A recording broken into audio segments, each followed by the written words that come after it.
Ahora sí. De nuevo, buenos días a todos. Muchas gracias por acompañarnos nuevamente en esta sesión del programa de perspectivas económicas y políticas de Costa Rica. Esta es la sesión correspondiente al mes de marzo. Para el día de hoy, en primer lugar, les agradecemos que nos acompañen. Vamos a tener una reunión de aproximadamente unos 45, 60 minutos. Un poco la idea de la sesión de hoy básicamente es eh, fundamentalmente analizar dos elementos principales.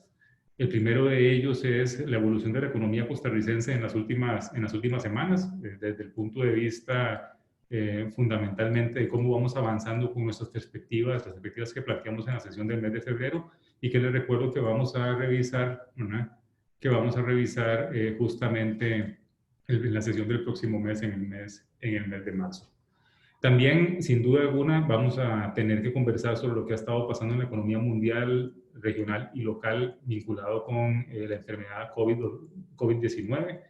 En la segunda parte de la presentación quisiera plantearles un poco cuáles son nuestras observaciones o nuestro análisis, digamos, de las implicaciones que podría tener desde el punto de vista, digamos, económico esta enfermedad.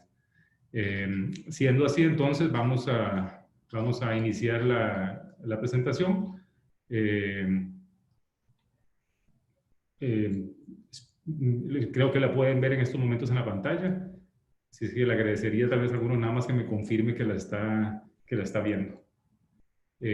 Como les mencionaba, entonces, básicamente, la agenda de la presentación para el día de hoy estaría compuesto básicamente de dos grandes secciones. Primero vamos a analizar los principales rasgos de la coyuntura económica reciente y luego lo que haríamos es un poco analizar cuáles serían los efectos potenciales macroeconómicos y financieros que acarrearía a la economía costarricense y a la economía regional la enfermedad COVID-19. Entonces, empecemos primero por el análisis de la coyuntura macro. ¿Cuáles son los principales rasgos recientes? Por una parte, muchos de estos elementos ya los mencionamos en la sesión anterior y en realidad estamos viendo la continuidad de los eventos que habíamos estado observando meses anteriores. Básicamente, como un primer rasgo importante de la situación económica local, destaca la recuperación paulatina y moderada del ritmo de actividad económica. Esa recuperación se ha consolidado, por lo menos con los datos que tenemos hasta el mes de diciembre del 2019 y enero del 2020. Ahora resta por ver, obviamente, cuáles podrían ser las implicaciones que la coyuntura actual podría tener sobre la actividad económica y eso lo estaremos viendo más adelante. El proceso de ajuste en las finanzas gubernamentales que inició el año pasado continúa. Sin embargo, y ese es un elemento negativo, nosotros estamos percibiendo mucho más incertidumbre en relación con dos aspectos asociados con el proceso de ajuste.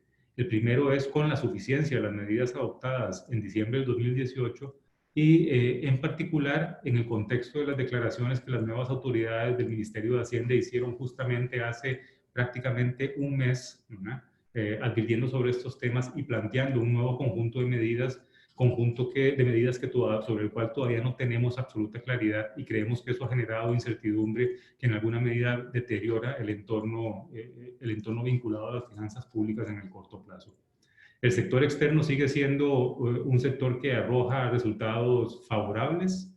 No solo los desequilibrios siguen siendo bajos, sino sobre todo las actividades de exportación, tanto de bienes como de servicios, siguen creciendo a un ritmo saludable, pese a la pérdida de dinamismo que observamos en la economía internacional en los últimos meses.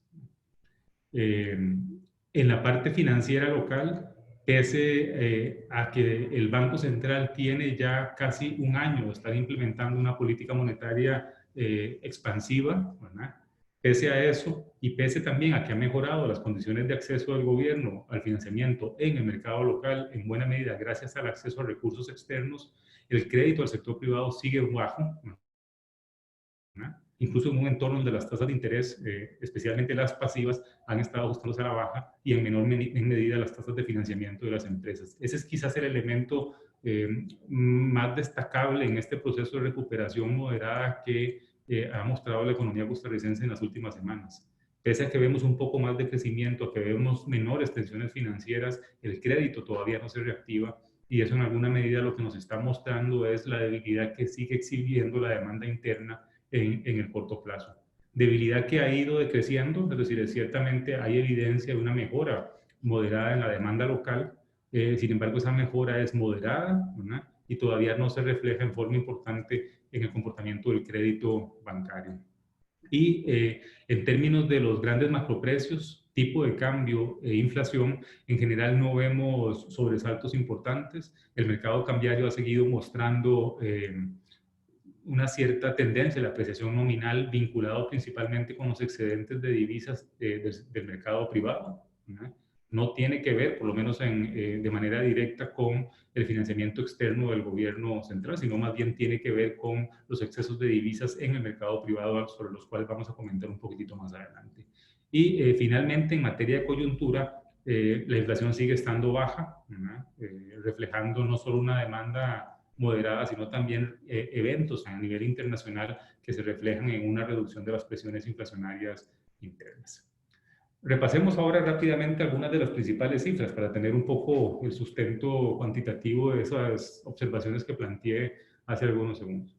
Bueno, si observamos, por ejemplo, los principales indicadores periódicos de actividad económica, especialmente el índice mensual de actividad económica, que es el indicador que tenemos cada mes con un cierto rezago, pero cada mes con más oportunidad para poder analizar cómo está creciendo la economía local, es claro que especialmente, ¿no?, a partir del tercer trimestre del 2019, empezamos a observar una recuperación no solo en el índice mensual global de actividad económica, sino también en sus componentes asociados con el régimen definitivo, es decir, las actividades fuera de zonas francas, como también un crecimiento importante todavía en las actividades de zonas francas.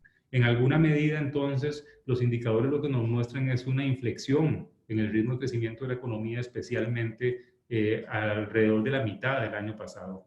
Inflexión que ha implicado una cierta recuperación en el ritmo de expansión de la producción, pero es una recuperación que todavía es bastante moderada y nosotros pensamos que va a seguir siendo moderada, ¿verdad?, en los próximos meses, en la medida en que no hay espacio, digamos, creemos nosotros suficiente para un repunte acelerado en el ritmo de actividad económica. Algunas características de esa recuperación. Bueno, en primer lugar, se consolidó. El ritmo de crecimiento interanual de la economía a nivel global, medido por el IMAE, se está acercando al 3% en el mes de diciembre, que es el último dato disponible. De hecho, este viernes sale el dato del mes de enero. Pero el ritmo de crecimiento de corto plazo, que es esa barra gris que ustedes ven en la pantalla, ¿verdad?, que pegó un repunte fuerte, especialmente a partir del mes de agosto, septiembre del año pasado, ha tendido a moderarse, algo que esperábamos en alguna medida, y ha tendido a moverse un poco en la dirección de un ritmo de crecimiento anualizado de alrededor del 2,5-3%. Este crecimiento, que esto es importante destacarlo, no es un fenómeno solo de zonas francas, como fue la expansión especialmente en el año 18 principalmente, en donde la economía crecía muy poquito, pero crecía principalmente por el componente de zonas francas, en tanto que el componente vinculado con la demanda interna y las actividades básicamente fuera de regímenes especiales, que es esta línea amarilla que ustedes ven en el gráfico, se mantenía virtualmente estancada desde julio del 2018 y hasta casi julio del 2019.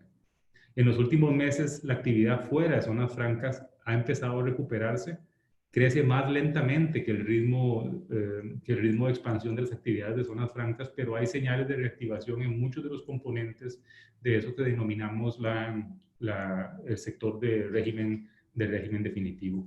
En ese sentido, por ejemplo, cuando quitamos el componente de zonas francas, que lo veríamos en el gráfico que ustedes ven en la pantalla en este momento, en esas barras amarillas, lo que estamos hablando es de un crecimiento de corto plazo anualizado que está acercándose alrededor del 2,5%, bastante en línea con nuestras expectativas de un crecimiento por debajo del 2,5% en la producción real de la economía a nivel de todo el año 2020.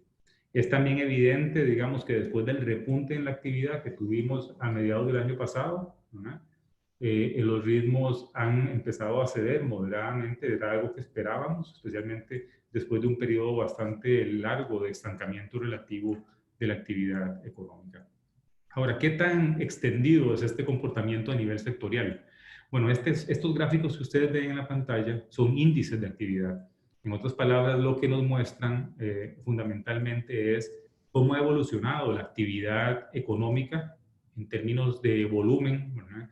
En términos de cantidad de bienes y servicios producidos a lo largo de los últimos meses. Si esas líneas suben, significa que la producción está aumentando. Si esas líneas bajan o se estancan, significa que hay caída o estancamiento de la producción. Y si observamos en detalle los dos gráficos, ¿no? Lo que nos damos cuenta es que la gran mayoría, digamos, de los sectores y actividades económicas han empezado a recuperar la senda de crecimiento, especialmente en el segundo semestre del 2019.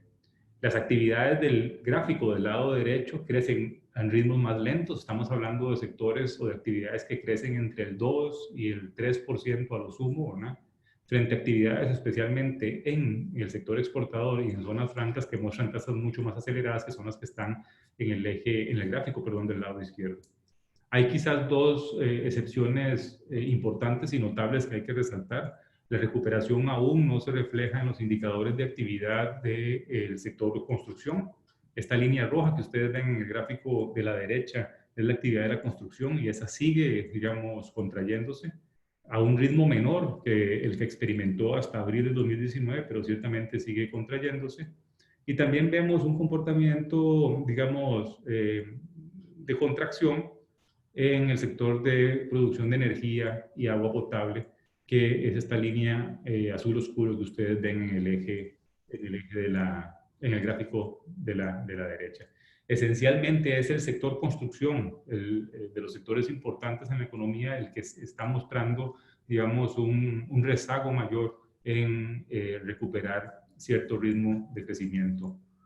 Otros sectores, por ejemplo, como en este caso la industria manufacturera y el comercio, han recuperado dinamismo.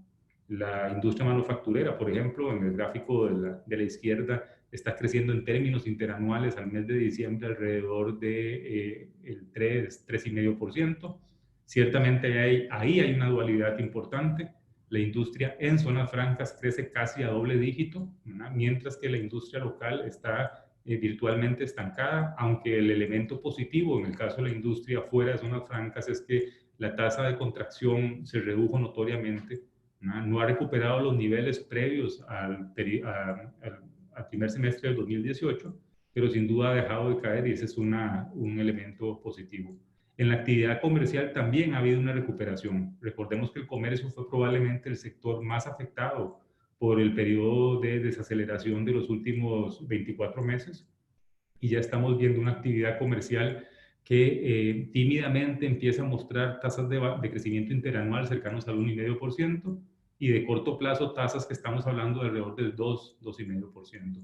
Es interesante señalar en el caso del comercio que las actividades relacionadas con la comercialización de bienes no duraderos como alimentos, farmacéuticas, productos farmacéuticos y de cuidado personal muestran tasas saludables de expansión de alrededor del 2,5 o 3,5%, y donde está el elemento que más ha, digamos, lastrado el crecimiento del sector comercial son los bienes duraderos, en donde ha habido una pequeña aceleración en materiales de construcción y bienes de consumo electrónico, electrodomésticos en el hogar, y una recuperación un poco más sostenida e importante, especialmente en el sector de vehículos, que es quizás en ese componente de bienes de consumo duradero el que ha estado respondiendo en el proceso de aceleración un poco mejor que el resto de bienes de esa naturaleza. En otros sectores relevantes, como les mencionaba, en agricultura estamos hablando básicamente de crecimientos que están en torno al 1,5-2%, son crecimientos moderados, especialmente asociados con el sector pecuario y la producción agrícola de exportación, que recordemos fue uno de los sectores, la producción agrícola de exportación, que condujo a esta contracción que vimos en el año 18 primeros meses del 19 en la actividad agropecuaria. Desde el punto de vista de la demanda, la demanda interna sigue mostrando un crecimiento débil, pero los indicadores que tenemos de corto plazo nos permiten afirmar o intuir que debe haberse experimentado una pequeña recuperación de la demanda interna, especialmente a partir del cuarto trimestre del año 19. Hay un cierto impulso mayor en sectores que están vinculados con el gasto de los hogares interno, ¿verdad? Y eso debería traducirse una vez que sean divulgadas las cifras de demanda y de componentes de demanda del Producto Interno Bruto por parte del Banco Central en las próximas semanas, debería conducir a que empecemos a ver un pequeño repunte del gasto de consumo, especialmente hacia el final del año 19. Nótese, digamos, que en el caso del consumo, el proceso de desaceleración fue sostenido prácticamente desde el año 16 y prácticamente todo el 2019 la expansión del consumo fue de alrededor de un 1,5% en términos reales, que eso es prácticamente estancamiento del gasto per cápita. Recordemos que la población costarricense crece a un ritmo cercano a un 1, 1,5, 1,2% por año. Eso significa que el consumo prácticamente mantuvo una expansión asociada con el aumento de la población en ese periodo. En todo caso, como les decía, nosotros anticipamos una pequeña aceleración también del consumo, especialmente a partir del segundo semestre del año pasado, que tendería en un escenario que hoy puede verse con ciertos sesgos a la baja debido a la situación del COVID-19, en un escenario en donde habría una pequeña recuperación del gasto interno. Desde el punto de vista del gasto interno, el otro componente que ha estado deprimido es sin duda la inversión, y ahí está ese es el impacto fuerte. Esta contracción de la inversión se refleja en el impacto fuerte que hemos observado en el caso del gasto de la actividad de la construcción. Una buena parte de la actividad de inversión local está asociada con edificaciones, alrededor del 60-65%, y en la medida en que la construcción se mantenga estancada, eso es reflejo justamente de esta contracción en la formación bruta de capital. Los últimos meses no han conducido a una mejora en las condiciones del mercado de trabajo. Recordemos que ese es otro elemento clave que añade debilidad a la expansión económica local. El mercado de trabajo ha estado mostrando un desempeño magro en los últimos meses, caracterizado fundamentalmente por una muy lenta creación de empleo, que se ha traducido en un aumento importante del desempleo. Aquí es importante señalar que en términos globales, según las estadísticas de la encuesta continua de empleo, que es la información pública oficial que tenemos de ese sector disponible en Costa Rica, el empleo no se ha contraído en los últimos 24 meses. Tenemos más bien un estancamiento en los niveles globales de empleo, y el aumento en el desempleo ha estado asociado principalmente con un aumento muy fuerte en la participación, de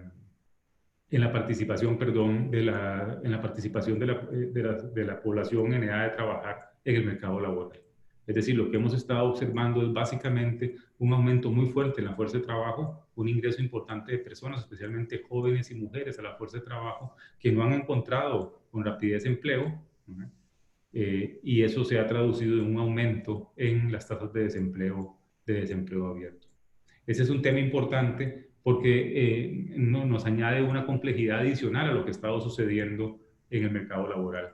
No solo es un tema, digamos, de destrucción de empleo en ciertos sectores específicos como comercio e industria, pero creación en otros como sector servicios, en donde no es fácil desplazar trabajadores de un sector a otro, sino que además lo que hemos visto es una suerte de precarización en el mercado de trabajo que ha afectado directamente el consumo familiar. Y esa precarización se refleja básicamente en tres indicadores. Uno es el aumento de la población ocupada y en el sector informal.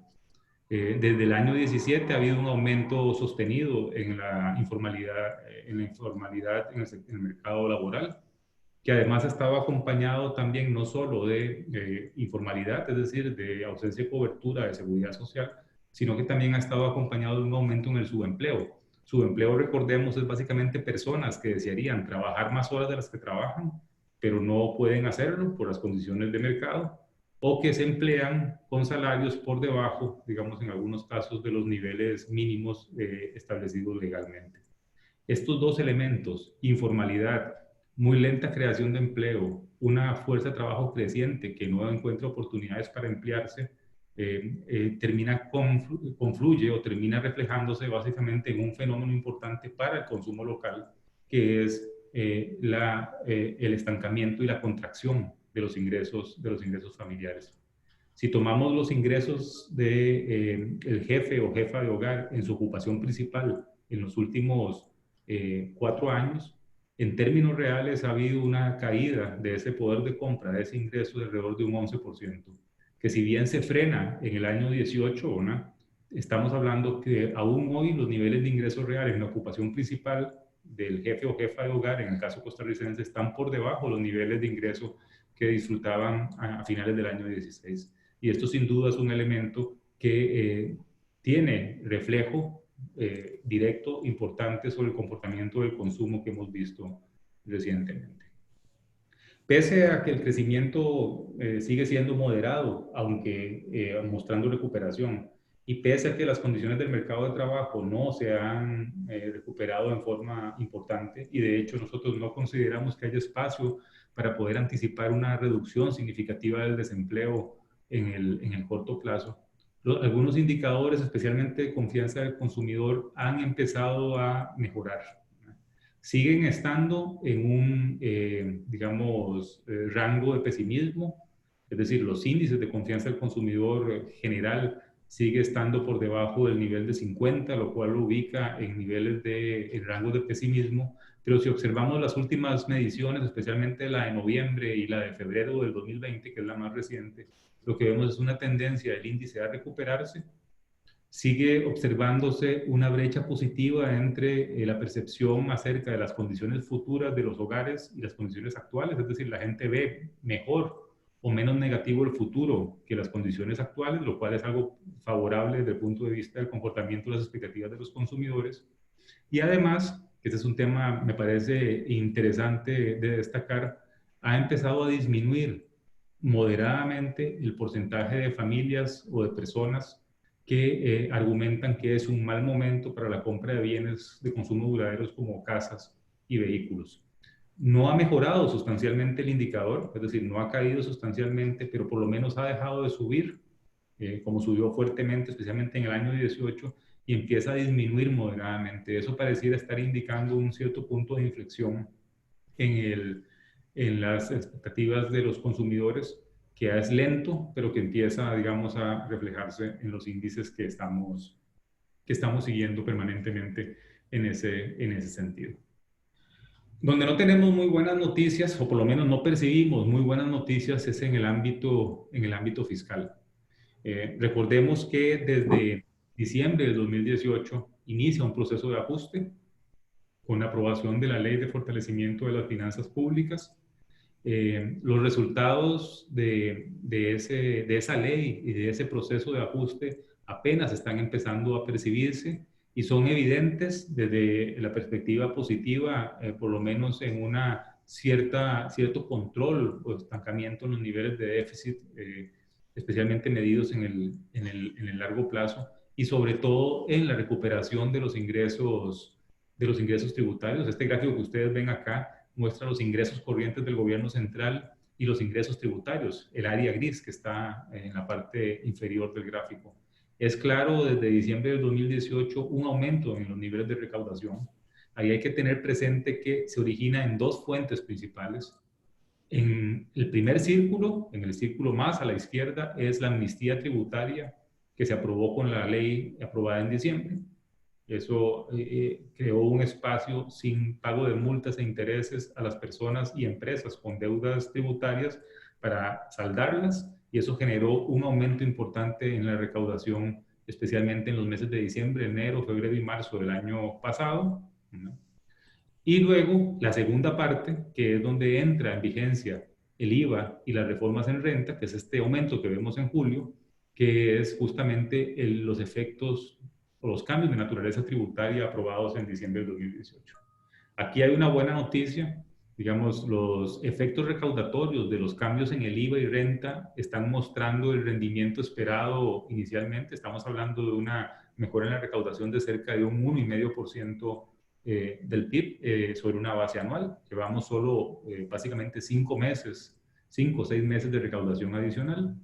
Hay que recordar que los efectos de la amnistía tributaria fueron eventos de una sola vez, por eso es que vemos una caída en la recaudación tributaria en el mes de enero, ¿verdad? Y probablemente vamos a ver un poquito en los meses siguientes porque el efecto de base asociado con la amnistía estaría desapareciendo en los próximos meses, pero nos quedaría el aumento asociado principalmente con el ajuste tributario. Donde la historia no es tan positiva es en el componente del ajuste por el lado del gasto. En el caso del componente del ajuste por el lado del gasto, más allá de lo que ya sabíamos, que era que los gastos por intereses, debido a la dinámica perversa de la deuda, iban a seguir aumentando en forma importante, esos gastos por intereses son esa brecha entre el área gris y el área amarilla que ustedes ven en la pantalla en este momento.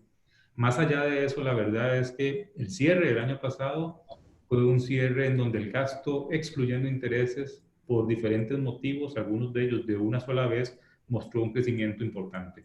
Eso lo analizamos en la sesión del mes de febrero, pero recordemos rápidamente que estamos hablando básicamente de gastos asociados con el rescate de Habdeba, la capitalización de la CAF, del Banco Central para adquirir acciones de la CAF que le va a permitir a Hacienda tener un préstamo de alrededor de 500 millones de dólares con esa entidad en los próximos meses.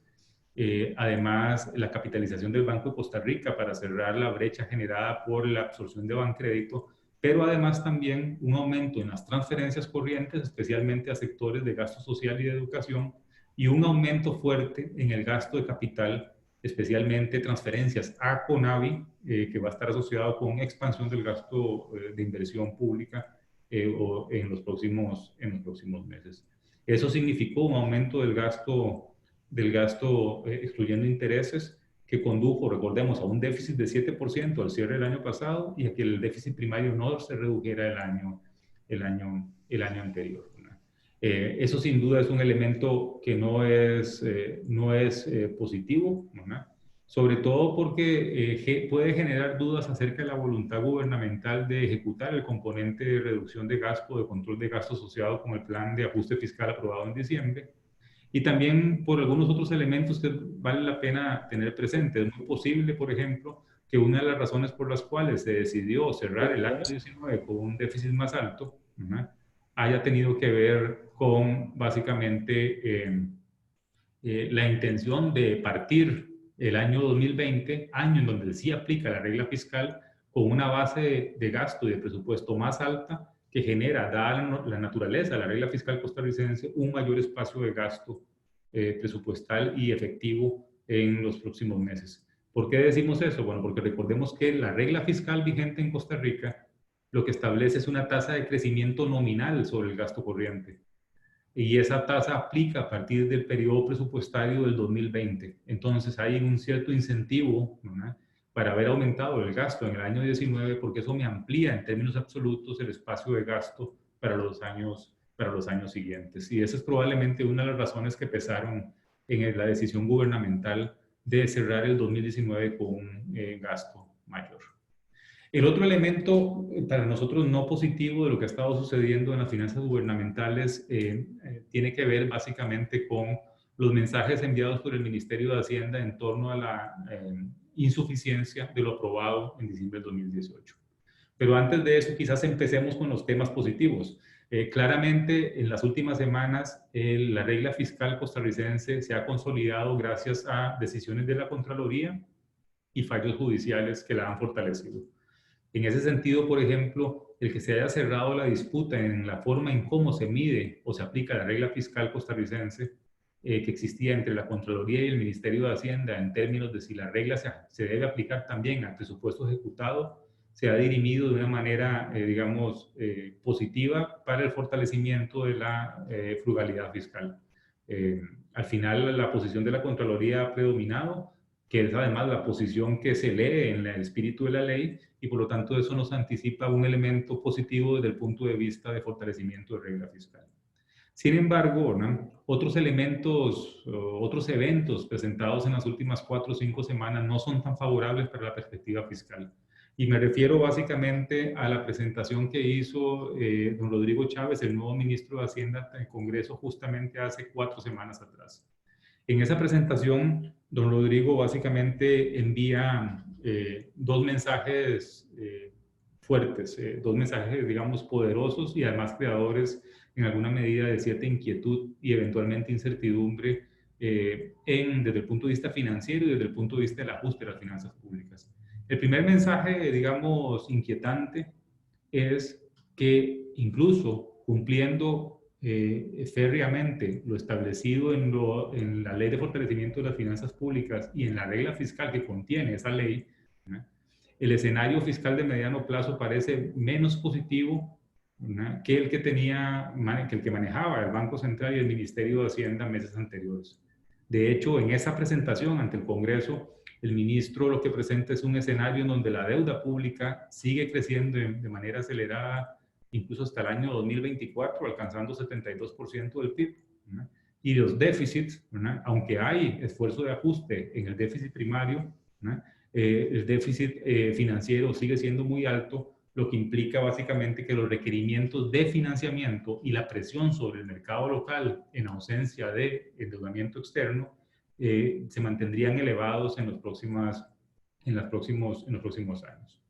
Esto es algo que muchos sospechábamos y de hecho nosotros en FCS teníamos o tenemos dentro de nuestras observaciones justamente la percepción de que lo aprobado en diciembre de 2018 era insuficiente para cerrar una brecha de la magnitud del 6% del PIB.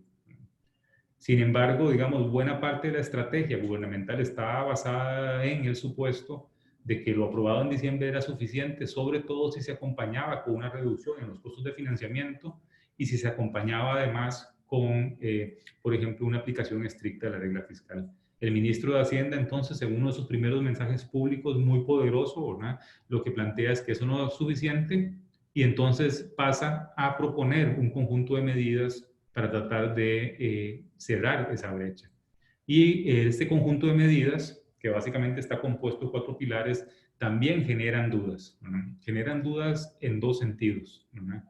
En primer lugar, si son realistas los rendimientos que el Ministerio de Hacienda espera obtener, especialmente de los componentes relacionados con la evasión, el control de la evasión fiscal, ¿verdad? Ciertamente la evasión y la elusión fiscal son problemas típicos de economías como la costarricense, pero pensar, por ejemplo, como espera el Ministerio de Hacienda, que con medidas de control tecnológico, que por cierto pretende implementar muy rápidamente, ¿no?, pareciera muy rápidamente en el contexto institucional costarricense, puede incrementar la recaudación tributaria en órdenes de magnitud muy, muy fuertes, ¿no? Entonces ahí un poco la pregunta ¿es eso realista? ¿Es realista suponer primero que se pueden implementar los cambios en cuestión de 12 meses? Y segundo, ¿es realista suponer que una vez implementado eso podría implicar aumentos de casi 3% o 4% del PIB en la recaudación en el corto plazo? A nosotros nos parece que ahí hay dudas razonables de que eso pueda lograrse y por lo tanto entonces en alguna medida el proyecto o el plan de consolidación fiscal empieza, digamos, un poco a tener ciertas debilidades, tal y como está planteado, por lo menos en términos muy generales en este momento para nosotros. El otro elemento que también es interesante analizar es que una buena parte del plan planteado por el ministro, ¿no?, a lo que va dirigido es a encontrar acciones de política o medidas de naturaleza fiscal que logren reducir la deuda de forma rápida, ¿no? ¿Por qué? Bueno, por 2 razones. Una primera razón es que la reducción de la deuda debería conducir a una reducción en los pagos por intereses, pero también disminuyendo la deuda pública se evita cruzar ese umbral del 60% del PIB que implicaría la adopción de políticas de control de gasto más intensas, ¿no?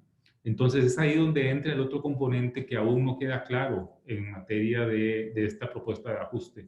Es la forma en cómo se reducirían los niveles de deuda, ya sea a través de la venta de activos. En este caso la pregunta es qué tan rápido pueden venderse los activos y cuánto representarían esos ingresos, porque estamos hablando de empresas públicas pequeñas. Y en segundo lugar, algunas de las medidas que se están proponiendo en realidad no reducen el endeudamiento total del gobierno, sino que lo que reducen es el componente de bonos de esa deuda, ¿verdad? Por ejemplo, la medida anunciada ayer por el ministro, básicamente de trasladar casi 1,9% del PIB de recursos a la caja única del Estado, en realidad lo que hace es disminuir los saldos en bonos en circulación pero no significa necesariamente que la deuda pública total se reduzca, porque justamente esos depósitos, entre comillas, de las instituciones en la caja única terminan siendo eventualmente pasivos también del gobierno. Entonces, hay poca claridad acerca de cuáles son las medidas que se van a emplear para reducir la deuda pública y sobre todo si algunas de ellas no dejan de ser en alguna medida medidas de naturaleza contable con el objetivo fundamentalmente de no traspasar ese umbral del 60% del PIB, que lo que haría es endurecer muy fuertemente la regla fiscal y por lo tanto introducir problemas políticos y de presupuestación, especialmente de cara al presupuesto del año 2021 y 2022. En realidad, a pesar de que han pasado ya 4 semanas desde los mensajes del señor ministro, aún es muy poco claro, es decir, no se ha concretado con claridad qué es exactamente, cuál es la naturaleza y la forma de las medidas. Y en ese sentido, el discurso lo que ha hecho es añadir un poco de incertidumbre, sobre todo porque ha despertado los temores de la insuficiencia del ajuste, pero no los ha logrado aplacar con un plan, digamos, creíble y sobre todo consistente y concreto de cierre de la brecha fiscal. Pasando a temas financieros, las tasas de interés locales han seguido bajando. Recordemos que como nunca antes el Banco Central de Costa Rica ha estado implementando una política monetaria, digamos, contracíclica o expansiva. Eso se ha reflejado en una reducción, digamos, acelerada de la tasa política monetaria, que ha sido seguida con menos, digamos, correlación por las tasas activas en el sistema, las tasas pasivas en el sistema financiero.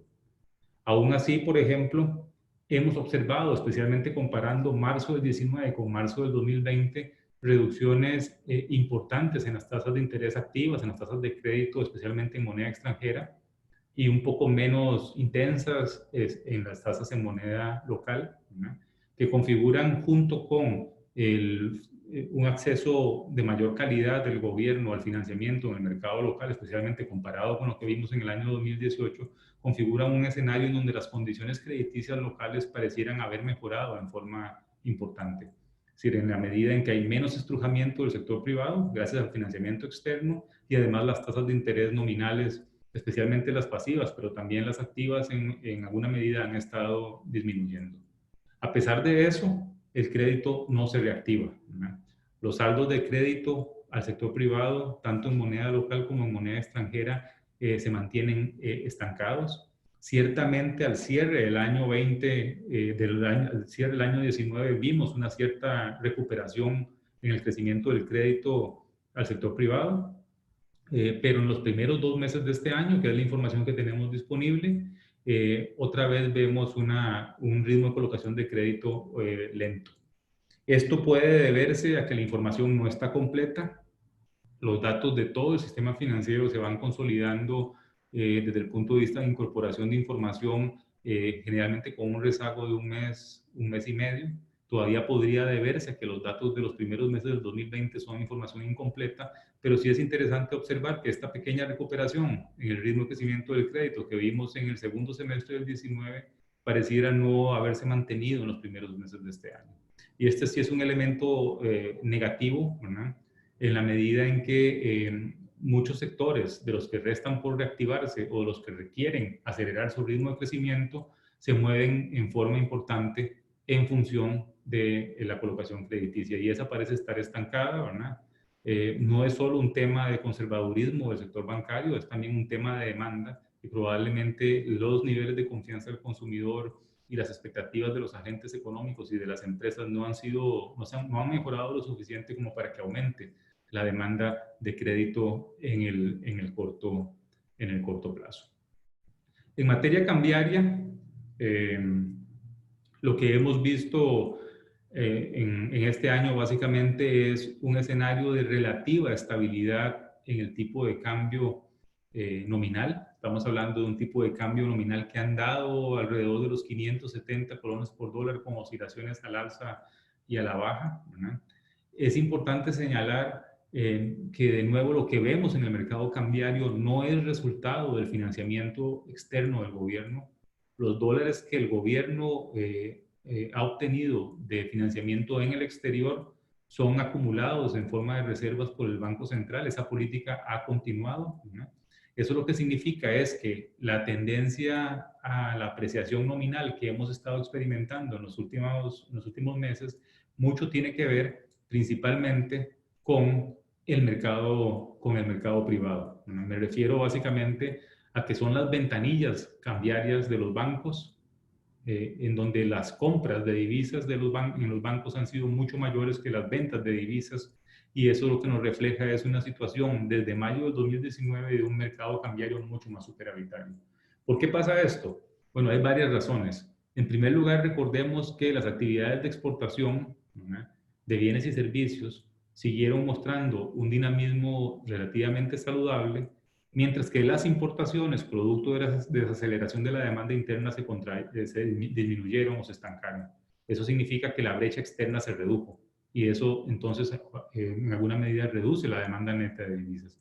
Pero también es probable que las tasas de interés en moneda local, que han permanecido relativamente altas a pesar de haber disminuido, lucen altas respecto a los rendimientos externos, y eso haya generado algún tipo de presión de arbitraje que se tradujera, digamos, en transformación de portafolios de moneda extranjera a moneda local. En el mercado cambiario sigue exhibiéndose un poco más de volatilidad diaria. Eso es una característica que el Banco Central ha estado mostrando en su política cambiaria desde agosto del año pasado. Es un aumento en la volatilidad diaria, pero también el Banco Central ha mantenido, digamos, su política de intervención en los momentos en que esa volatilidad sobrepasa niveles razonables.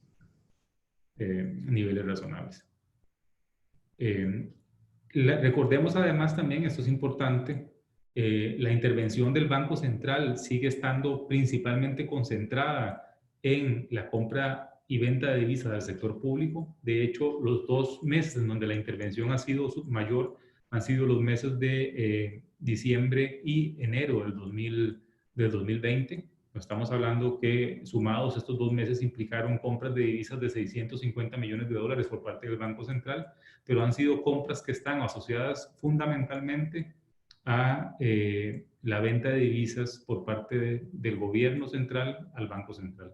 Y eso se reflejó en acumulación de reservas, que incluso permitió, ¿no?, en el primer trimestre de este año el pago anticipado del préstamo con el Fondo Latinoamericano de Reservas, que se había pactado o negociado en marzo del 2018 y que fue pagado en forma anticipada por el Banco Central. ¿Con qué recursos? Bueno, básicamente con los recursos del programa de acumulación de reservas que el Banco Central anunció hace algunos meses atrás. Pese a ese pago anticipado, los niveles de reservas son bastante más altos que los que teníamos a inicios del 2019. Estamos hablando de niveles de reservas que se ubican alrededor de los 8.000 millones de dólares. Y para cerrar este análisis de la coyuntura, ¿no?, en materia inflacionaria en realidad hay muy pocos cambios recientes.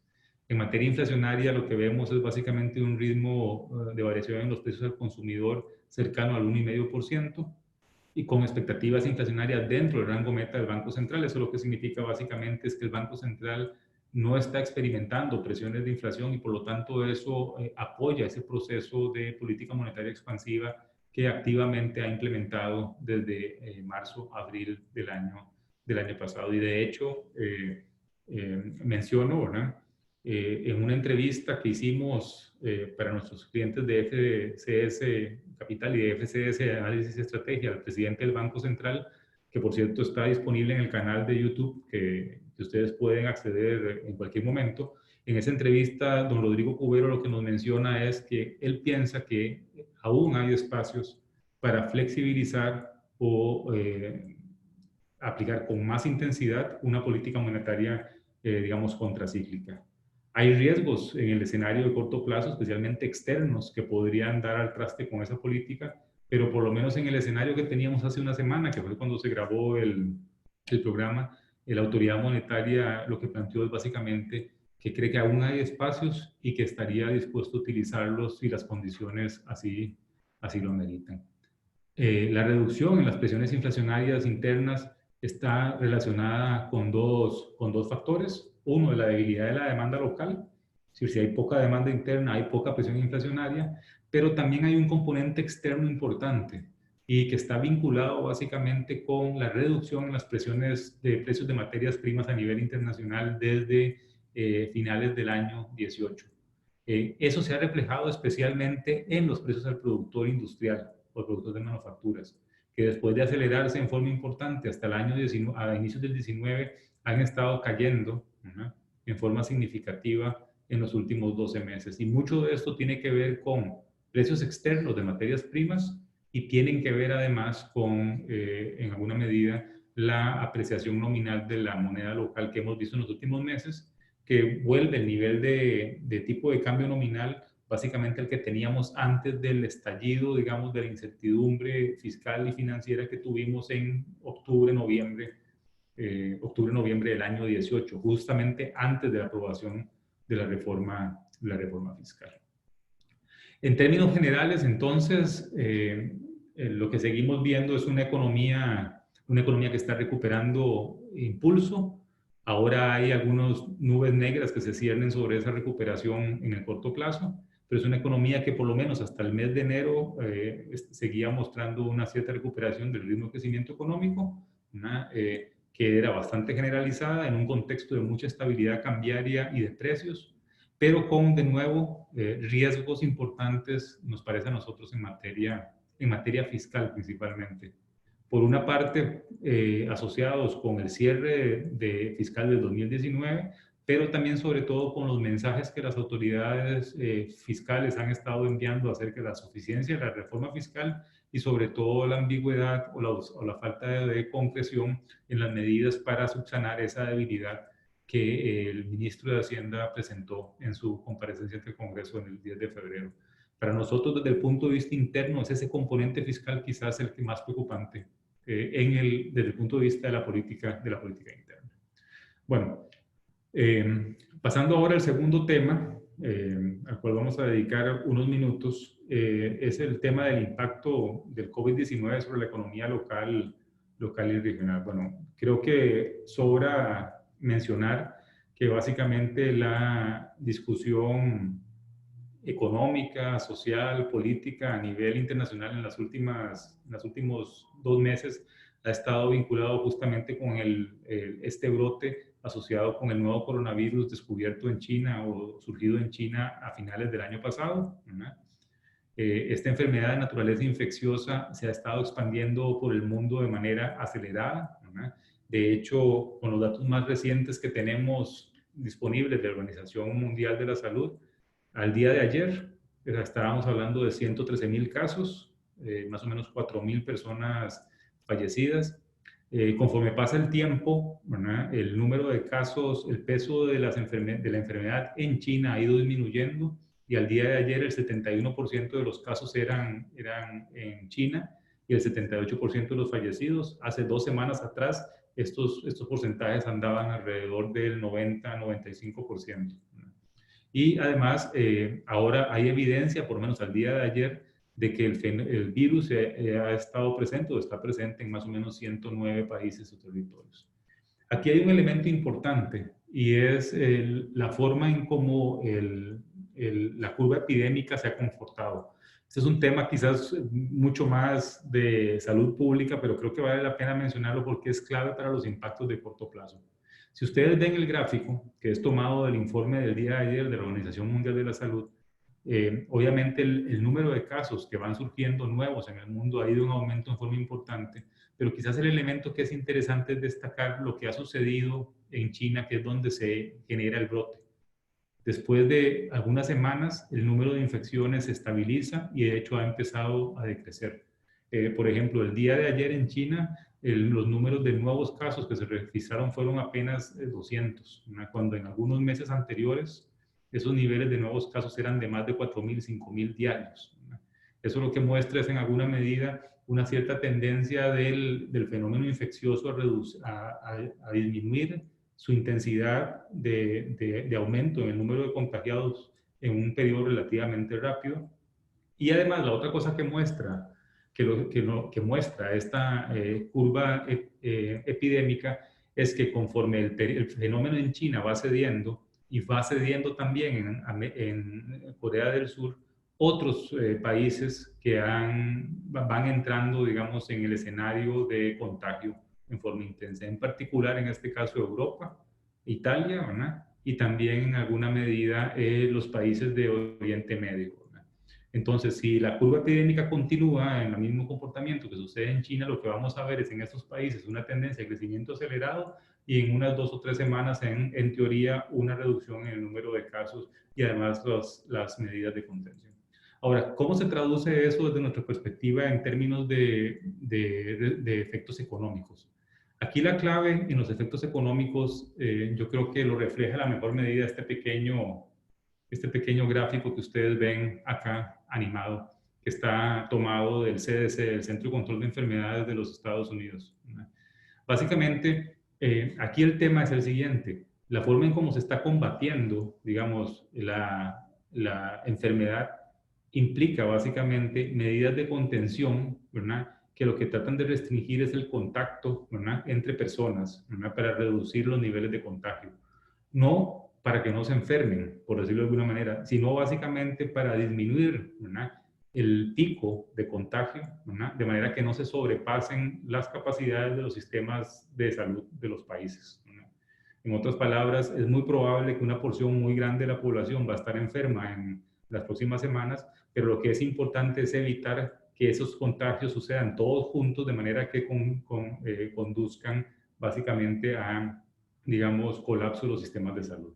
En ese sentido, entonces, ¿verdad?, las medidas de contención que han estado implementando los países, ¿verdad?, que son básicamente cuarentenas, que son restricciones de viaje y de desplazamientos y cierre de sitios públicos, están vinculados o están explicados por esta lógica del gráfico anterior. Es la lógica básicamente de evitar colapso de servicios de salud y tratando de evitar picos en el número de infecciones en un mismo momento en el tiempo, pero son justamente estas medidas de contención las que generan los mayores impactos de naturaleza económica. ¿Impactos de qué tipo? Bueno, impactos sobre la oferta, porque las cuarentenas, restricciones de viaje y cierres de sitios públicos o de trabajo implican cierre de plantas de manufactura, implican cortes en la provisión de ciertos servicios que requieren viajes e implican disrupciones en las cadenas de suministros. ¿Qué son las cadenas de suministros? Pues básicamente una empresa en Costa Rica o una empresa en Estados Unidos que usa un insumo hecho en China, producido por una fábrica que cerró las semanas anteriores y por lo tanto la planta costarricense o estadounidense no cuenta con insumos para poder operar, o su sustitución es costosa o difícil. También tenemos impactos sobre la demanda. En primer lugar, sin duda alguna, la confianza de los agentes económicos se ve afectada por la incertidumbre relacionada con el brote, con el virus. Eso afecta el gasto y el comportamiento de los consumidores y de las empresas. Hay una contracción de viajes, de turismo y de negocios, que es justamente este componente, como vamos a ver en unos minutos, el impacto directo más importante y más rápido sobre las economías como la costarricense y las economías centroamericanas y del Caribe como Panamá y República Dominicana. Y luego también afectaciones sobre sectores de servicios, especialmente la industria del entretenimiento, ¿verdad?, y de la educación, que son probablemente los dos sectores en el área de los servicios que, debido a los procesos de cuarentena, ¿verdad?, y de cierre de sitios públicos, se ven más afectados. En la medida en que esas medidas de contención sean de corto plazo, los efectos tienden a ser también de corto plazo. Es decir, es como si la economía se paralizara un trimestre, pero en teoría, si el efecto de la enfermedad es de corto plazo, rápidamente al siguiente trimestre debería recuperarse el nivel de actividad económica. El problema es que esto no sucede así en todos los países al mismo tiempo, sino que va como en efecto cascada. Empieza primero en Asia, en China, se traslada después al sudeste asiático, se traslada después a Oriente Medio y a Europa, y se trasladará probablemente después al hemisferio occidental, es decir, particularmente Estados Unidos. Eso significa que el efecto desacelerador sobre estas actividades no se concentra en el primer trimestre en todas las regiones, sino que van entrando diferentes áreas del mundo, digamos, diferentes regiones del mundo en esos procesos de disrupción productiva y de demanda conforme la enfermedad se va diseminando. La otra consecuencia importante de la crisis ha sido lo que está pasando en el mercado financiero. Ya hemos visto 2 semanas, digamos, de terror en los mercados financieros internacionales, mucho de ello vinculado con la incertidumbre acerca de los efectos macroeconómicos, con no saber exactamente qué es lo que va a pasar.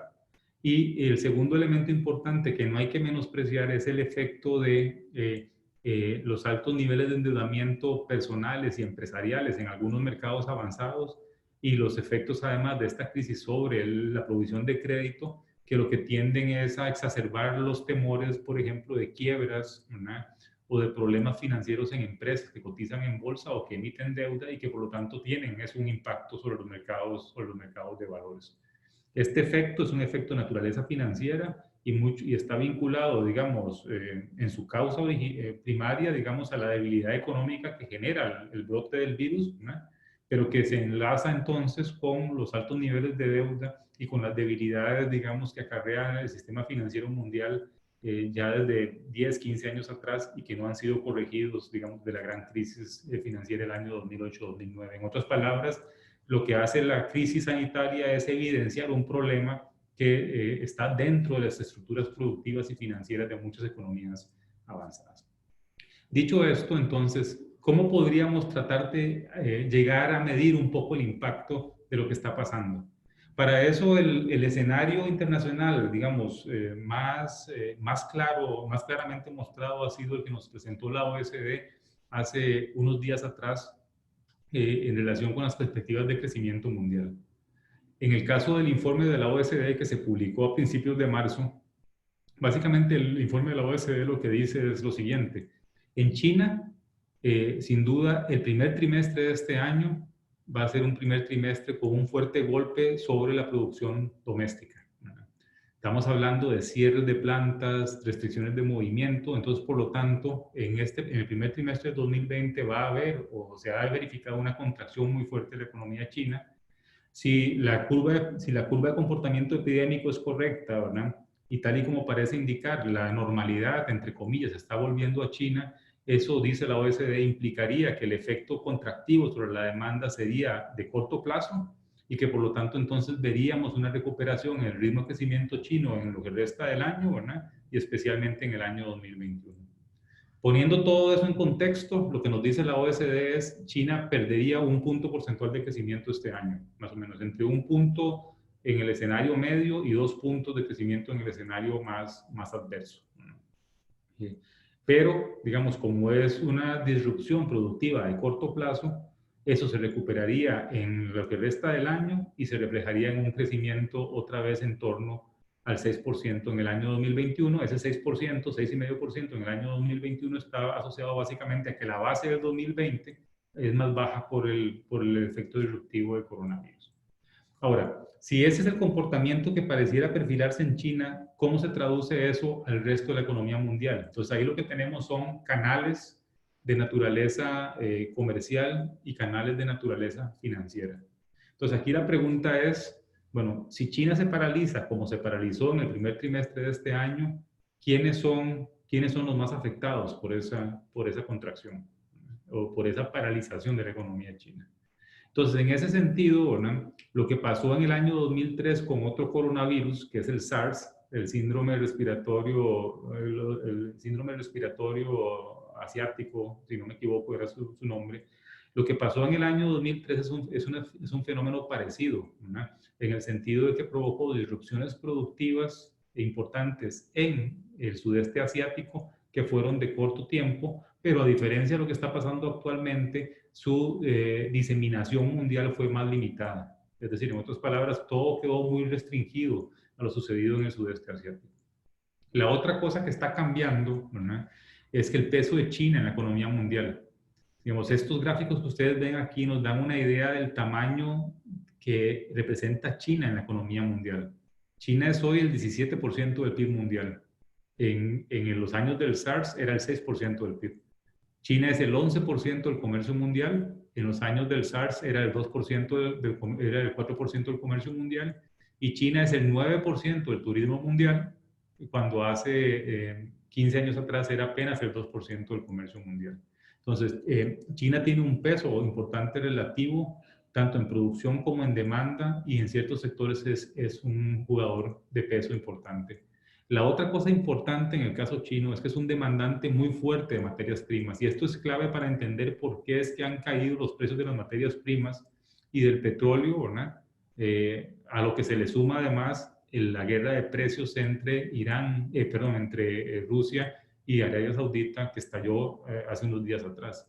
Y es que los precios de las materias primas han caído porque China representa el 60% de la demanda mundial de aluminio, el 52% de la demanda mundial de cobre, el 47% de la demanda mundial de níquel, ¿verdad? Y más o menos, para no cansarlos con la historia, más o menos el 15% de la demanda mundial de petróleo. Entonces, China paralizado un trimestre o creciendo menos tiene un impacto sobre la demanda en los mercados de commodities y de materias primas muy intenso, que se traduce en una baja en precios. Que por cierto, nuestros países, Costa Rica y Centroamérica y República Dominicana, en términos generales, no son exportadores de commodities. Esto lo que significa es que hay un cierto impulso o factor, efecto positivo de la baja en precios de materias primas sobre la economía, sobre las economías de esta región del mundo. Y el tercer efecto que hay que tomar muy en cuenta, y esto es particularmente importante para la industria manufacturera, es que China, ¿verdad?, provee componentes para la producción manufacturera en otras partes del mundo. Entonces las cadenas de suministros son muy complejas en la actualidad. Eso lo que significa básicamente es que la paralización china puede afectar la producción de componentes de producción manufacturera en otras partes del mundo, la producción de vehículos en Estados Unidos o en México, la producción de textiles en Honduras, por ejemplo, puede verse afectada porque la materia prima china no viene, digamos, no ha llegado o se ha provisto debido a la paralización. Dado este contexto, digamos, ¿qué es lo que la OSD nos dice? Bueno, nos dijo básicamente a principios de este mes, ¿verdad? El escenario, por lo menos desde el punto de vista del comportamiento de China, no parece haber cambiado desde entonces. La OSD lo que nos dice es, bueno, básicamente vamos a ver una contracción en el crecimiento mundial muy fuerte o relativamente fuerte en China y en los países emergentes, especialmente del sudeste asiático, ¿no? El crecimiento, por ejemplo, de los países emergentes del G20, que son en su mayoría sudeste asiático, pasaría de 4,75, que era lo que estimaba la OSD en noviembre del 2019, a 3,75, que es lo que estima hoy la OSD producto del impacto de la crisis sanitaria vinculada con el coronavirus. Pero ¿qué nos dice la OSD también? Bueno, la OSD, conforme nos vamos moviendo hacia el resto de economías avanzadas, pareciera en principio que el escenario es menos, el escenario de desaceleración pareciera menos intenso, por lo menos con la información que había hace una semana y media, ¿verdad? La OSD estima, por ejemplo, que en el caso de los Estados Unidos, ¿verdad?, más o menos el crecimiento pasaría de 2%, que era lo estimado en noviembre, a 1,9%, que es lo estimado en el mes de marzo del 2020. Es decir, que el impacto estaría mucho más concentrado en el sudeste asiático, al igual que sucedió con el caso del SARS en el año 2003, y que aunque habría impactos relevantes en algunas industrias, en economías avanzadas, ¿verdad?, los efectos serían más moderados. Obviamente, ¿de qué depende esto? Depende de dos cosas crucialmente. Depende, en primer lugar, de que la curva epidémica sea la misma que se ha registrado en China. Es decir, que los fenómenos sean de corto plazo en los países que son afectados por la enfermedad. Y en segundo lugar, ¿verdad?, también depende, digamos, de que los efectos disruptivos productivos sean más o menos de la misma naturaleza. Es decir, no se extiendan más de lo que pareciera que estamos viendo en el caso chino. Ahora, ¿por qué es esto importante? Bueno, esto es importante porque para traer los efectos a Costa Rica, la pregunta que tenemos que hacernos entonces primero es si China es importante directamente para las economías centroamericanas y para Costa Rica. Y ahí la pregunta es, de forma directa, China no es relevante en muchas dimensiones para la economía centroamericana o costarricense. ¿Cuáles son esas dimensiones? Bueno, por ejemplo, prácticamente Centroamérica y Costa Rica no exportan a China o Asia de manera directa, ¿verdad? El gráfico que ustedes ven en el lado derecho, o en la parte superior derecha de esta filmina, lo que nos muestra es los porcentajes que representa hacia las exportaciones totales centroamericanas. Y como ven, estamos hablando de menos del 2% de las exportaciones totales. Para Costa Rica, China fue importante cuando Intel estaba en Costa Rica, porque una buena parte de lo que se producía localmente se reexportaba a China para terminar de ser armado o incorporado a otros componentes en China. Pero desde que la producción manufacturera de Intel desapareció en 2014, el peso chino en las exportaciones de mercancías disminuyó sustancialmente. La otra cosa importante es que para Centroamérica, ¿no?, el turismo chino directamente es insignificante también. Es decir, en otras palabras, hay muy pocos visitantes turistas chinos en la región. Entonces, el efecto directo, por lo menos de la población china viniendo a Costa Rica, es pequeño.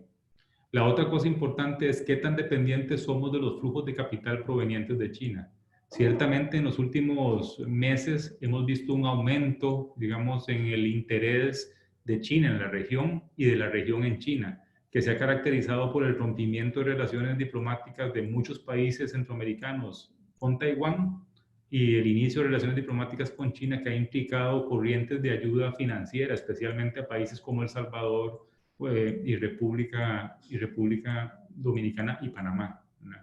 Esas corrientes ciertamente son importantes, pero no tanto como para que impliquen disrupciones o efectos negativos importantes sobre las balanzas de pagos o las corrientes de financiamiento externo regionales. En ese sentido, aunque es un actor importante de peso financiero, por lo menos en el corto plazo, en el caso centroamericano, no es un financiador importante, relevante local, ¿no? Donde sí hay pesos más grandes, y es ahí donde empezamos a ver algunas de las afectaciones más relevantes en el corto plazo, es en las importaciones. La región sí importa una porción importante de sus compras externas de China, principalmente bienes finales de consumo, electrónico y automóviles, pero también materias primas semiterminadas o industria liviana que se termina de ensamblar o que se produce o se reexporta en la región centroamericana. Por ejemplo, textiles en Honduras y en Nicaragua, componentes automovilísticos en Nicaragua y Honduras, y en el caso de Costa Rica, con menor, digamos, preponderancia en la industria de componentes médicos.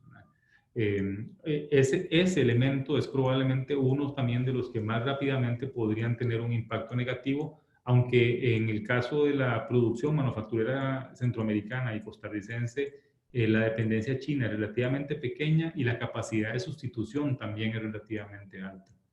Otro efecto también que vemos sobre la región que hay que valorar es el tema del efecto sobre Panamá asociado con la reducción en las corrientes de comercio mundial y movimientos de carga. Para Panamá en particular, lo que está sucediendo en el sudeste asiático es un problema, porque una buena parte de los movimientos de mercancías y de materias primas que pasan por el Canal de Panamá y los puertos panameños se originan en el comercio China, Estados Unidos y China-Europa.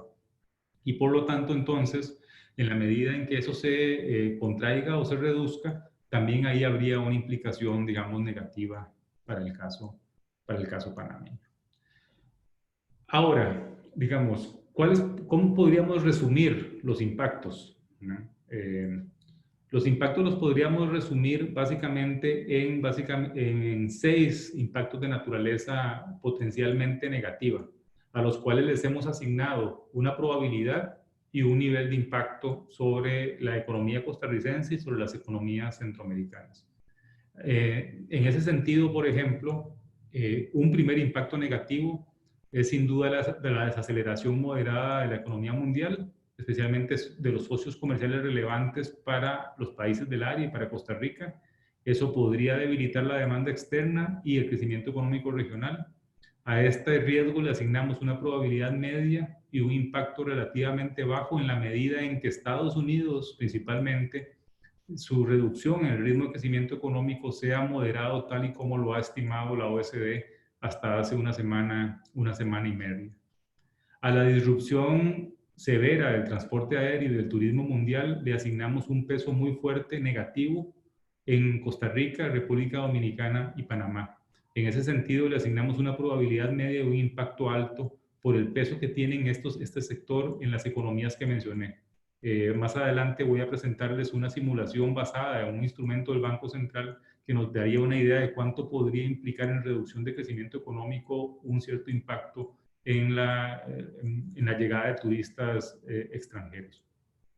Luego, en el caso de la disrupción de cadenas de valor mundiales debido a la paralización de la manufactura china, a eso le hemos asignado una probabilidad alta, es decir, es muy posible que ya haya sucedido, pero su impacto es relativamente bajo. ¿Por qué ese impacto es bajo? Bueno, porque analizando la estructura, la matriz de importaciones del sector industrial costarricense centroamericano, lo que observamos es el peso chino es relativamente bajo, ¿no? Incluso en países como Costa Rica, ¿no? Y en donde es más elevado, que son el resto de países centroamericanos, se trata básicamente de textiles y los textiles pueden ser sustituibles relativamente fácil, aunque a un costo un tanto más alto que el caso chino. Y en ese sentido, entonces, la disrupción productiva sobre las zonas francas centroamericanas y costarricenses pareciera ser más moderada de lo que sucedió, de lo que sucede, por ejemplo, en el sudeste asiático y en industrias como la automovilística, que es una de las más afectadas en esa región del mundo.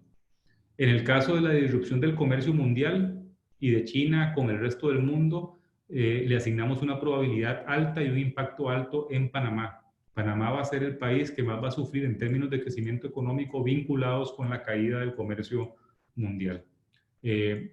Luego, en materia de incertidumbre general y consecuencias financieras de la crisis sanitaria mundial y la forma en cómo eso se refleja en aversión al riesgo, ¿qué significa esto?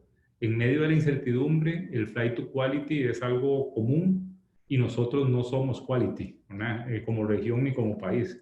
Eso lo que significa es que podríamos estar percibiendo una reducción en los flujos de financiamiento externo asociados en la medida a que se mantenga la volatilidad de la incertidumbre a nivel internacional. A eso le hemos asignado una probabilidad media y el impacto medio en la región centroamericana. ¿Por qué es un impacto medio? Porque nuestros sistemas financieros no están tan integrados internacionalmente como para que tengamos los efectos sobre los precios de los activos o los tipos de cambio que vemos en economías como la mexicana, la colombiana o otros mercados emergentes. Nuestras relaciones financieras con el resto del mundo son básicamente a través de préstamos de naturaleza bancaria y esos son típicamente más lentos en reaccionar, aunque de mantenerse mucho tiempo la incertidumbre y la aversión al riesgo sí podría haber un impacto, especialmente si el fenómeno es muy, muy continuado. Y finalmente, el efecto sobre el cual tenemos más incertidumbre es cómo se va a comportar la demanda interna.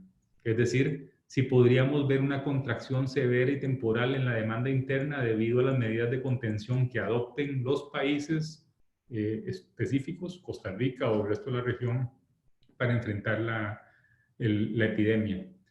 Sí, ahí lo que vemos, lo que creemos es que la probabilidad parece media baja, ¿verdad? Pero el impacto sería muy alto. Digamos, si la forma en cómo se extiende la enfermedad localmente es muy acelerada y las medidas de contención tienen que ser sumamente rígidas, como las implementadas en el sudeste asiático, por ejemplo, probablemente estaríamos viendo un efecto contractivo sobre la demanda interna intenso, ¿no? Y por lo tanto entonces una reducción más acelerada en la actividad económica. Pero creemos en este momento que la probabilidad de ese fenómeno es relativamente baja, atendiendo básicamente a la evolución de las curvas epidémicas en países, digamos, similares a los nuestros. Por otro lado, ¿verdad? Hay dos efectos positivos de la situación externa mundial que hay que tomar en cuenta. Uno de ellos es lo que está sucediendo con los precios de las materias primas. El gráfico que ustedes ven abajo es el precio del petróleo en el último año, ¿verdad? Sobre todo vean la caída de las últimas semanas. Es un proceso que ya había empezado a finales del 2018, pero vean el comportamiento reciente.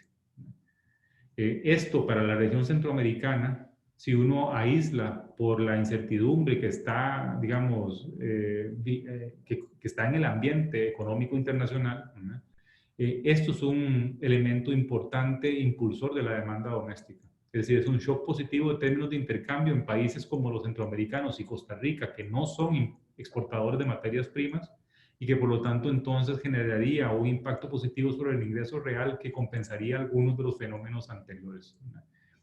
Esto es bien importante tenerlo presente porque en Centroamérica y en Costa Rica es justamente la cara opuesta de lo que sucede, por ejemplo, en Sudamérica. Las monedas sudamericanas, los ingresos fiscales sudamericanos, la demanda externa sudamericana ha caído muy fuertemente porque ellos sí son exportadores netos de materias primas, pero nosotros en Costa Rica y en Centroamérica somos importadores netos y por lo tanto entonces más bien la caída en precios de materias primas termina siendo un elemento que mitiga, digamos, en alguna medida los otros factores negativos. Y el segundo elemento positivo, ¿verdad? En la medida en que no haya, digamos, volatilidad excesiva, ¿verdad? Es la caída en las tasas de interés internacionales. En un escenario en donde la volatilidad ceda y las tasas permanezcan bajas algunos meses más, ese es un escenario positivo también para la región, ¿verdad? En términos generales, entonces, ¿verdad? Lo que estamos viendo es básicamente una matriz de impactos con factores positivos y negativos, ¿verdad? Que nos conduce básicamente a un sesgo a la baja en nuestras proyecciones económicas. Antes de ver ese sesgo a la baja, me gustaría nada más que viéramos el caso del turismo. En el caso del turismo, estamos hablando del canal de transmisión más directo e inmediato a las economías regionales y a Costa Rica en particular. Solo para que se formen una idea, el turismo total aporta en forma directa alrededor del 6,5 al 7% del PIB en Costa Rica en el año 2016-2017. El 59% de ese aporte es turismo receptor. ¿Eso qué es lo que significa? Eso lo que significa son visitantes extranjeros que gastan localmente. El 24% del sector turismo es turismo interno, es decir, residentes que viajamos dentro del país. Y el 17% del sector turismo es turismo emisor, es decir, costarricenses o residentes que salen del país a vacacionar fuera de Costa Rica. Entonces, los efectos pueden venir por cualquiera de esas, por esas tres vías, por menor recepción de turistas locales, porque en el caso en que la contención del virus implique restricciones de movimiento, se afectaría también el turismo interno, que es el 25% del total, o porque viajemos menos los costarricenses al exterior, que en ese caso sería el 17% del total del sector. Cuando uno considera otros impactos asociados con productivos con el sector turismo, el efecto total del sector, incluyendo efectos indirectos, asciende más o menos al 8,5%, yo diría que ya casi probablemente 9,5% del PIB en el año 2020. Ahora, ¿cómo se reflejaría eso, digamos, en efectos negativos del sector sobre la producción local? El Banco Central de Costa Rica, en un instrumento que se llama cuentas satélites de turismo, permite hacer estimaciones acerca de qué sucedería si se presentan ciertos eventos en el sector turismo sobre otras dimensiones de la economía costarricense. Entonces, por ejemplo, usando el modelo de simulación del Banco Central, que por cierto está disponible en línea para cualquier persona que lo quiera emplear, lo que nos dice el modelo del Banco Central es que una caída del 10% en el turismo receptor, es decir, que disminuya en 10% la cantidad de visitantes extranjeros al país, que es un golpe muy fuerte, ¿verdad? Es decir, estamos hablando de un evento sumamente fuerte, sobre una base anual, ¿verdad? Eso implicaría una reducción del PIB de Costa Rica de 0,4, digamos 0,45%. Una contracción de 0,42% en los salarios en la economía local, es decir, una reducción en los ingresos de las familias de alrededor de 0,4%, una contracción de casi medio punto porcentual en el personal ocupado, es decir, en el empleo, y en algunos sectores específicos, sí, impactos fuertes.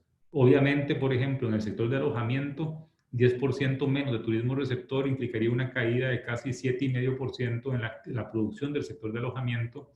Y en el comercio general, que es un sector muy importante, según el modelo de estimación del Banco Central, una caída de la actividad comercial de más o menos 0,22%, según de nuevo la matriz de insumo-producto y las cuentas satélites que nos está planteando el Banco Central.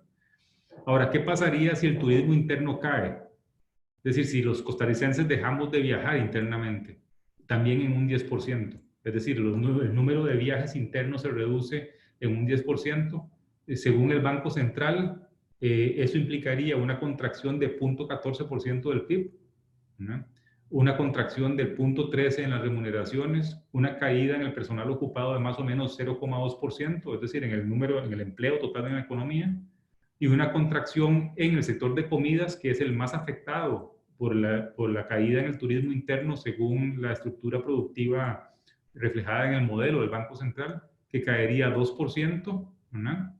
Y una caída de más o menos 0,01% en el comercio general. Ahí el impacto de comercio general es más pequeño en el caso del turismo interno.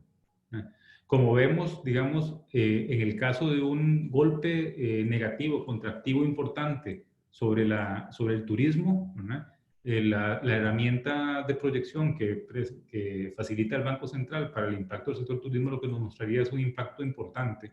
Estaríamos hablando básicamente sumados el efecto de turismo receptor y de turismo interno, casi medio punto porcentual de crecimiento del PIB en un año. Eso lo que significa es que en lugar de crecer al ritmo de 2,5% que nosotros estamos estimando, la economía podría crecer alrededor del 1,92% en este escenario particular, que es además el escenario probablemente más directo que podríamos estar observando en la economía costarricense en el corto plazo. En resumen, entonces, si hiciéramos una matriz de efectos, ¿verdad? Básicamente, habría que destacar, de nuevo, insisto, con una probabilidad alta, los efectos positivos que tiene la baja en materias primas y la baja en tasas de interés sobre la economía costarricense y centroamericana. Pero hay que tener presente, básicamente, diría yo, dos riesgos importantes. El riesgo asociado con la disrupción en el transporte aéreo y la reducción en el turismo, que tendría impactos muy significativos en República Dominicana, Costa Rica y Panamá, que eso lo vemos con una probabilidad media y un impacto alto, ¿no? Y luego el otro riesgo sobre el cual desgraciadamente no tenemos, digamos, en estos momentos muchos elementos adicionales de valoración, sería básicamente el hecho de que la demanda interna tuviera una contracción importante asociado con las políticas, ¿verdad?, de contención de salud pública que se implementen para reducir el contagio, ¿verdad? Si eso sucediera, ¿verdad?, que nosotros creemos en estos momentos que la probabilidad es relativamente baja, ¿verdad?, o es baja, pero si eso sucede, el impacto sería muy alto porque estamos hablando del 65 al 70% de la demanda total de la economía en el caso de los consumidores, y por lo tanto este es quizás el riesgo más importante y sobre el cual tenemos menos información en este momento. En resumen, entonces, claramente esto es un shock externo negativo que crea incertidumbre sobre la economía local e internacional, pero el impacto va a depender fundamentalmente de la magnitud y la duración del shock, ¿verdad?, y especialmente de cómo se refleje eso en la demanda y el gasto interno. Para la región y para Costa Rica, los efectos más inmediatos los vamos a ver sobre básicamente el turismo y las actividades portuarias en el caso de Panamá, los efectos sobre la demanda externa, ¿verdad?, y en consecuencia sobre la producción doméstica son contractivos sin lugar a dudas, o serían contractivos, pero parecieran ser más moderados en el corto plazo, ¿verdad? Y hay que considerar, y eso no hay que perderlo de vista, existen, digamos, efectos positivos asociados con la coyuntura externa actual. Principalmente la baja en precios de materias primas es algo que añade impulso o que soporta el ingreso real y que podría mitigar algunos de los efectos negativos que vimos anteriormente. Pues bien, esa es la presentación que les teníamos preparada para hoy. Vamos a abrir ahora un espacio de preguntas para los que deseen participar. Vamos a hacerlo a través del chat porque me parece que es un poco más sencillo. Si alguien quiere hacerlo vivo a voz, tal vez que me lo indique a través del chat y entonces abrimos los micrófonos. De hecho, ustedes pueden abrir los micrófonos. Ustedes pueden abrir sus micrófonos si desean hacerlo a viva voz o si desean hacer las preguntas básicamente por vía el chat que tienen ustedes disponibles en la aplicación. Así que quedamos atentos a cualquier pregunta.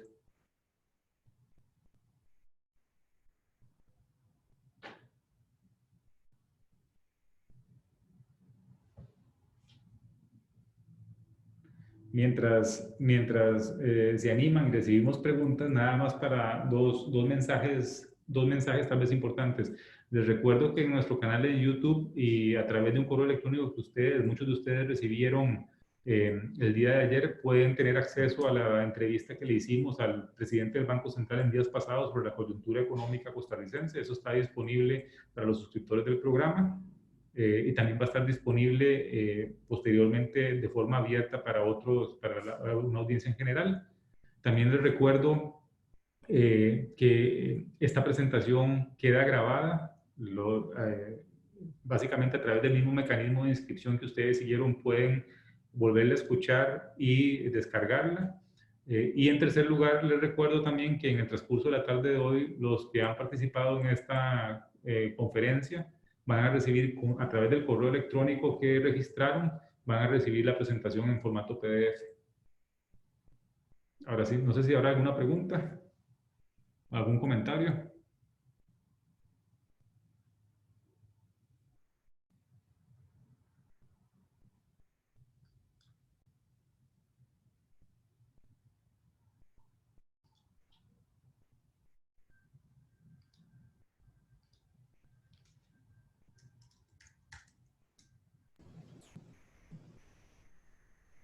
Sí, quiere decir que... ¿Sí? Quiere decir que... Marco. ¿Está lista? Marco.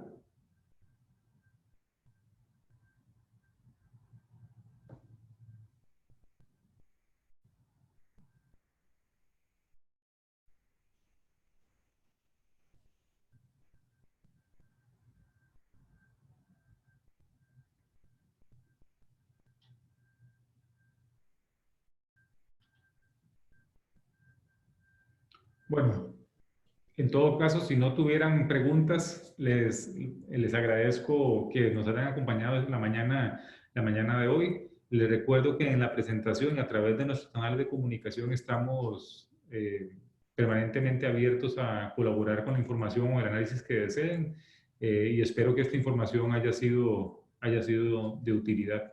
Y obviamente estaremos actualizándola, los impactos y los efectos que estamos percibiendo conforme vayamos teniendo más certeza acerca de lo que está aconteciendo.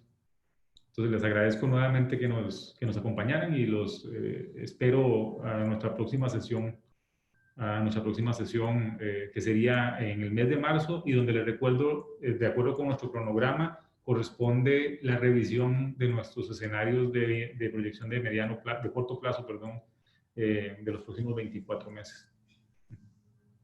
La presentación les va a llegar por correo electrónico